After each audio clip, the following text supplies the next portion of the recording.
Rendons-nous maintenant auprès de Mme Gisèle Tremblay de Saint-Hubert et n'oubliez pas de continuer à faire des appels pour recevoir la documentation que nous vous offrons. À tout de suite. Gisèle Tremblay. Ça me fait plaisir, Gisèle, parce que à l'émission Toute la Bible en parle, comme on a mentionné dans l'introduction, tu fais tellement de choses qu'on a l'impression d'être deux amis là, qui causent ensemble. Oui. Et puis, j'aimerais savoir, Gisèle, ce que tu fais premièrement dans la vie. Je sais que je connais ta famille, tout ça. Oui, je suis une maman de 2 filles, une de 13 ans et de 14 ans. Je fais un peu de coiffure aussi. J'ai un petit commerce dans ma maison. Oui. Et puis, je suis très engagée pour le Seigneur.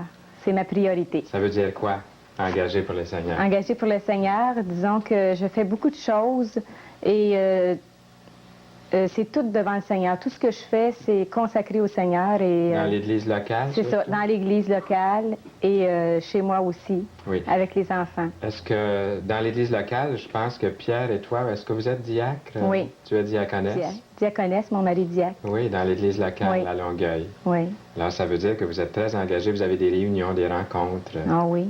Et tout ça. Beaucoup dans un mois, on a beaucoup de rencontres. Gisèle et Pierre Tremblay, vous viviez comment avant de commencer à lire la Bible, la parole de Dieu? Quelle sorte de vie aviez-vous? Je pourrais dire très mondaine. Oui? J'aimais tout ce qui était du monde et j'aimais tout ce qui était flash, tout ce qui était joie, gai, amusement, toutes ces choses-là, pour moi, c'était prioritaire. Et puis, moi-même, disons que ma personne, moi-même, c'était prioritaire dans ma vie, avant mes enfants puis mon mari. Oui. Oui. J'étais très centrée sur moi-même. Il a dû se produire un miracle à un moment donné pour que ça change tout ça. Oui. Qu'est-ce qui est arrivé? Comment vous avez accepté le Seigneur? La curiosité. Oui? C'est la curiosité qui m'a sauvée. J'étais très curieuse d'aller voir des baptêmes. Et j'avais des amis juste en face de chez nous que je voyais vivre et que je voyais que leur témoignage était très bien et ça m'attirait beaucoup d'y regarder. Et mon mari allait souvent jaser avec la dame de cette maison parce qu'elle s'assisait dehors. Puis mon mari allait partager avec elle. Puis elle lui parlait constamment de la parole de Dieu. Ouais. Et mon mari disait, ce serait beau que tu l'entendes. Et puis moi, je me disais, bien, invite-les. Puis une bonne fois, ils les ont invités, puis ils nous ont parlé de la Bible. Puis ils nous ont invités à aller à leur église, à leur assemblée. Et on est allés après un mois entre ça. Puis la première fois qu'on est allés, on a tellement aimé l'ambiance et puis la chaleur qu'il y avait à cette église-là qu'on est retourné le dimanche d'ensuite. Et ça a débuté comme ça. Et ce dimanche-là, ils annonçaient qu'ils avaient des baptêmes l'après-midi. Des baptêmes par immersion pour adultes? C'est ça, oui. Puis, c'est ça, la curiosité m'a attirée là. J'ai dit à nos amis, j'ai dit, j'aimerais ça voir ça. Je sais pas ce que c'est, moi, des baptêmes. Et puis, on est allés. Et c'est là que j'ai fait le grand pas. C'était justement toi, Fernand, qui faisais le message en avant. Et tout ce que tu disais, c'était vraiment pour moi. Oui. Oui. Vraiment, tous les versets de la Bible que tu sortais, « Venez à moi, vous tous qui êtes fatigués et chargés, et je vous donnerai du repos. » C'est comme si le message avait été personnel pour toi. Oui. Sans que vraiment je sache, moi, ce qui se passait. C'est comme si j'étais toute seule dans la salle et que toi, tu me parlais. Oui. Là, je sentais une chaleur, je sentais que c'était profond, puis mon cœur battait, puis j'entendais la voix du Seigneur me dire, c'est aujourd'hui le jour, c'est maintenant le jour du salut. Voici, je me tiens à ta porte et je frappe. Si tu entends ma voix, ouvre la porte. C'est comme ça que je l'entendais. Oui. Puis cette porte-là, c'était mon cœur.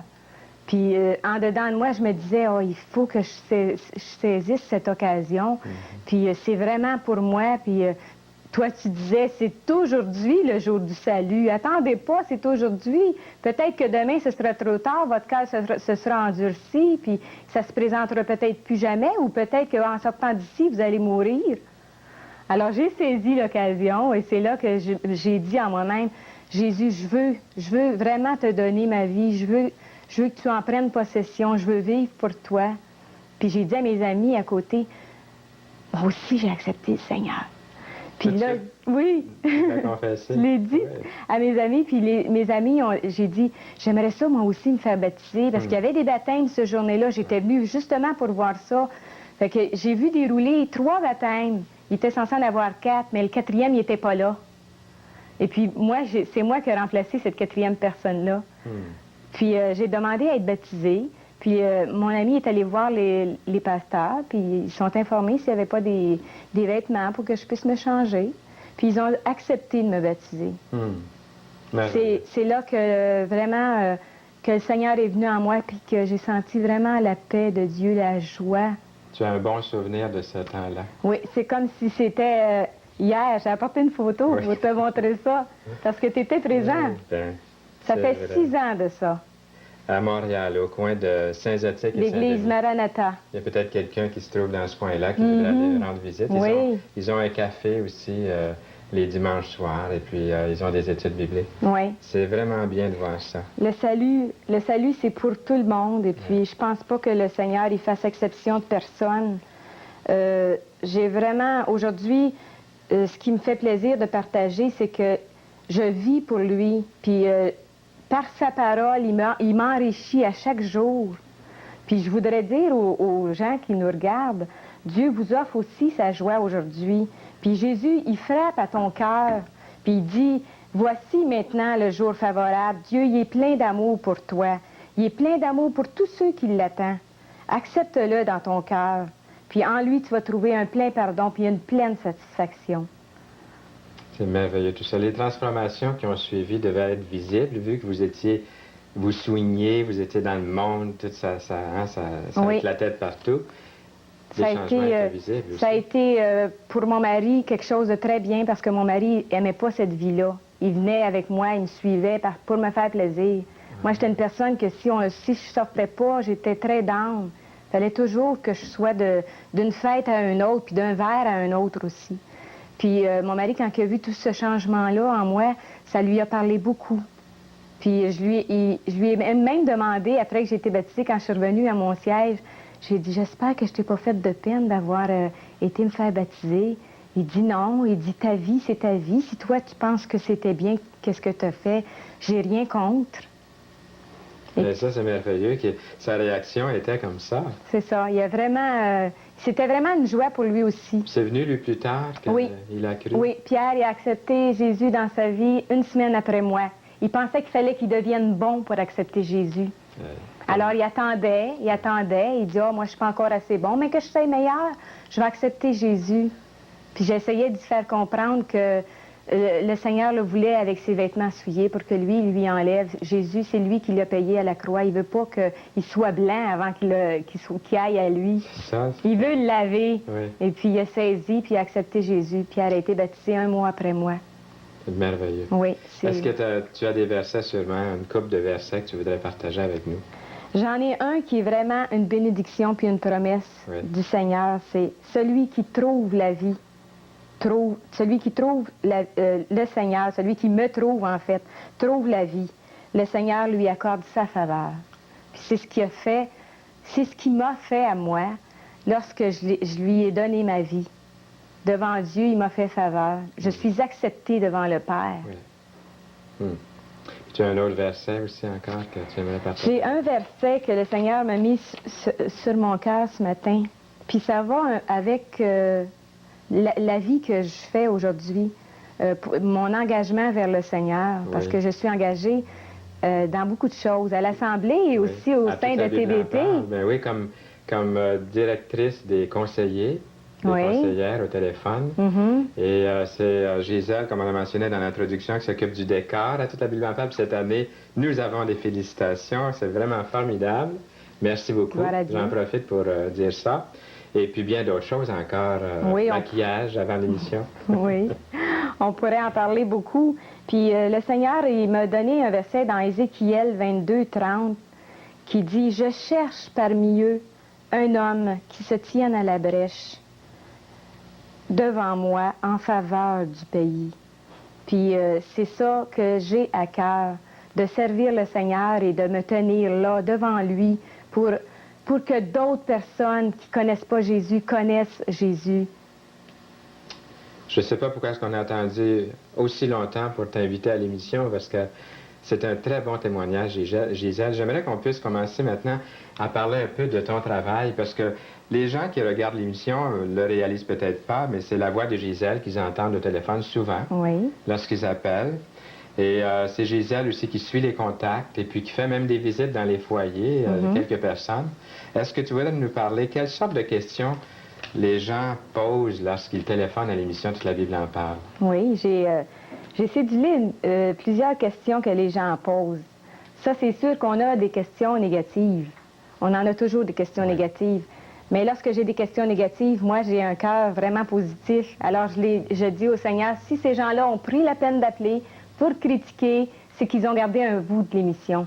Puis je demande au Seigneur que le Seigneur les touche. Parce que moi, je ne peux pas rien faire. La promesse d'Ésaïe 55 qui dit « Aucune parole ne retourne à lui sans avoir fait son effet, accompli son effet et juste. » C'est ça. Et puis, j'ai ici des questions que les gens posent. Qu'est-ce que c'est? Quel genre d'émission est-ce? Alors, c'est une émission évangélique et nous présentons la bonne nouvelle et le salut par la grâce. C'est pas par les œuvres, c'est vraiment par la grâce que nous sommes sauvés. C'est ce que je dis aux gens lorsque les gens posent cette question.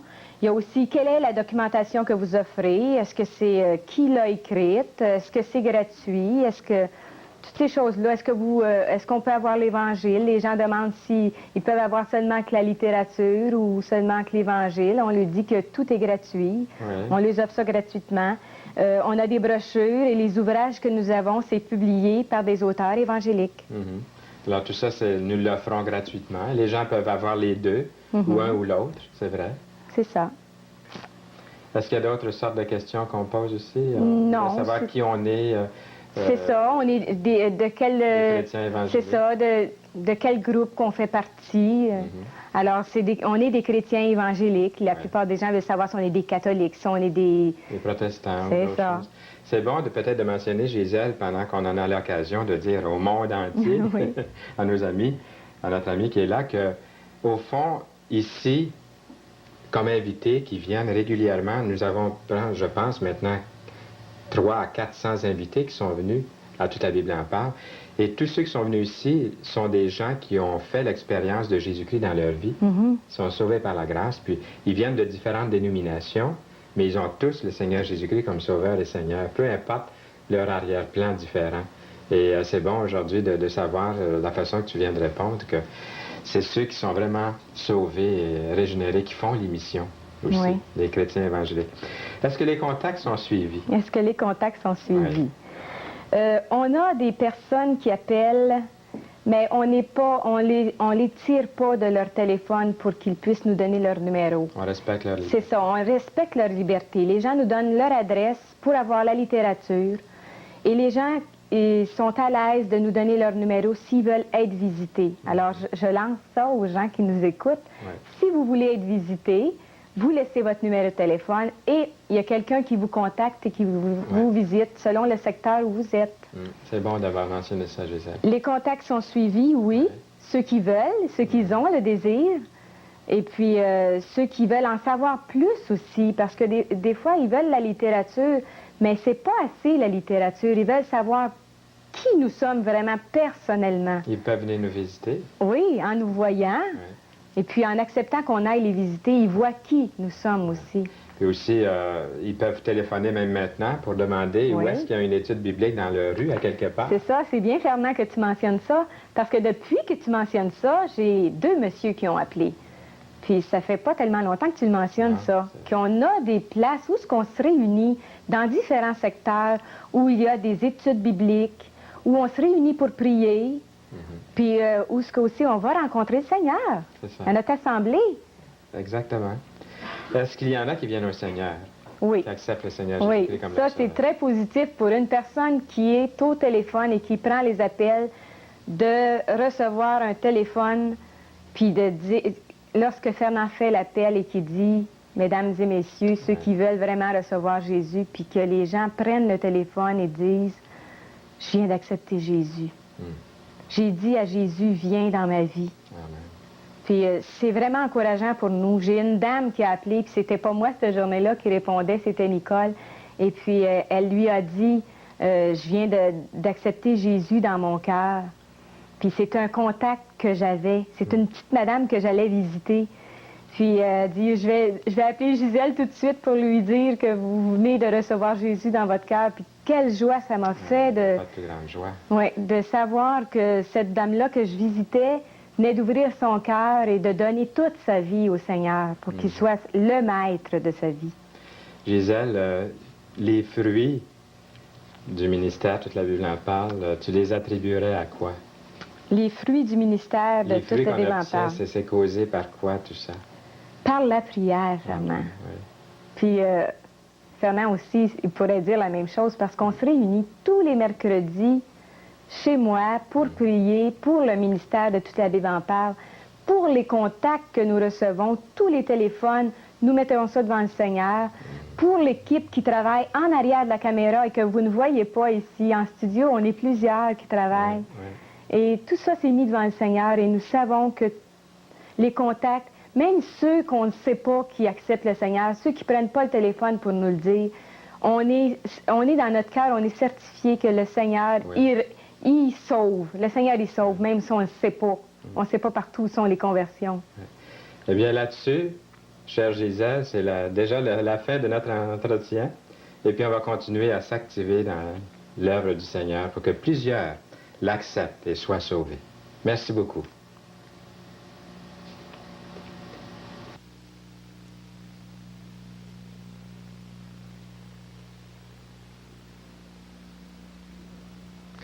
C'était Madame Gisèle Tremblay. Merci beaucoup, Gisèle.